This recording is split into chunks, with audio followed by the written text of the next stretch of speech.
ദൈവത്തോട് കൂടെ ഇരിക്കുന്നവർക്ക് ദൈവത്തെ അറിയാനായിട്ട് കഴിയത്തുള്ളൂ. യേശു ക്രിസ്തുവിനെ കുറിച്ചുള്ള പ്രാദേശികമായ ഒരു അറിവ് ലഭിച്ചത് വേദവചനം വായിച്ചതിൽ കൂടെയാണ്. എന്നാൽ അങ്ങനെ വായിച്ച അറിവ് കിട്ടിയവർ ഈ ലോകത്ത് അനേകരുണ്ടെന്നേ. ബുദ്ധിജീവികൾ പോലും ഇത് വായിച്ച് കർത്താവിനെ കുറിച്ച് അറിഞ്ഞിട്ടുണ്ട്.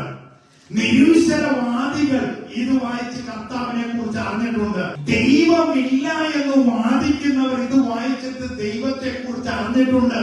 പക്ഷെ എന്റെയും നിങ്ങളുടെയും അവസ്ഥ അങ്ങനെ ആയിരിക്കരുത്. പിന്നെ എങ്ങനെ ആയിരിക്കണം?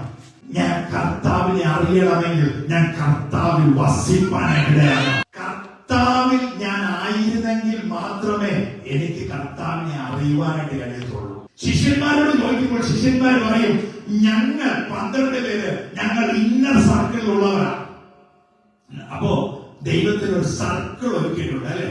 ഇന്നർ സർക്കിൾ, ഒരു ഔട്ടർ സർക്കിൾ, അത് കഴിഞ്ഞിട്ട് പിന്നെയും ദൂരത്തായിരിക്കുന്നവരുണ്ട്. പക്ഷെ ഒരു അല്ലെങ്കിൽ രക്തസ്രാവക്കാരിയായ സ്ത്രീ അവൾ ഈ ബൗണ്ടറി എല്ലാം കടന്നു വന്നിട്ട് ഈ ഇന്നർ സർക്കിളിൽ വന്നിട്ട് കർത്താവിനെ അരികിൽ വരെ എത്തിയിട്ട് അവന്റെ ഉടുപ്പിന്റെ തൊങ്ങലിൽ തൊടുവാനിടയായപ്പോൾ അവൾ ആ പ്രസൻസ് അറിയുവാനിടയായി.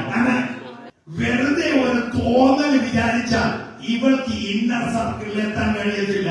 പക്ഷെ ആവശ്യഭാരവുമായി ആര് വന്നോ അവൾക്ക് ഇന്നർ സർക്കിളിൽ എത്തുവാൻ കഴിയും. ഇന്ന് രാത്രി ആവശ്യഭാരവുമായിട്ട് ആരാണ് ദൈവസന്നിധിയിലേക്ക് അടുത്തു വന്നത്, അവർക്ക് ആ ഇന്നർ സർക്കിളിൽ ചെന്ന് കർത്താവിനെ അധികത്തിൽ ചെന്ന് ആ തൊങ്ങലെ പിടിക്കുവാൻ അവർക്ക് സാധിക്കും. അവർക്ക് വിടുതൽ സംഭവിക്കാനിടയാകും. ഇന്ന് രാത്രി അതുപോലൊരു വിടുതലാണ് കേട്ടോ.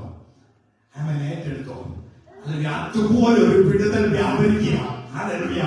ഇന്നർ സർക്കിളിൽ ചെന്ന് അവന്റെ ഉടുപ്പിന്റെ തൊങ്ങലിൽ തൊടുമ്പോഴുള്ള ഒരു സൗഖ്യമുണ്ടല്ലോ, അത് ഇന്ന് രാത്രി വ്യാപരിക്കുകയാണ്. ഇവിടെ കർത്താവ് വന്നിട്ടുണ്ട്.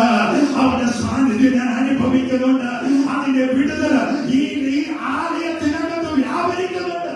ഇന്നർ സർക്കിളിലേക്ക് കടന്നു വന്നിട്ട് ആ യേശുവിന്റെ ഉടുപ്പിന്റെ തൊങ്ങലിൽ തൊടുവാൻ ആര് മനസ്സ് വയ്ക്കുന്നോ, ആര് പൂർണ്ണമായി ഹൃദയത്തോടുകൂടി അവന്റെ അരികിൽ എത്തണമെന്ന വാഞ്ചയോടെ നിങ്ങളൊന്ന് അടുത്തു വരുന്നോ, അവരോട് ഇന്ന് രാത്രികാലം ദൈവത്തിന് സംസാരിക്കുവാനുള്ളത് അതെ, നിനക്ക് ഇന്ന് വിടുതലാണ് എന്നുള്ളതാണ്.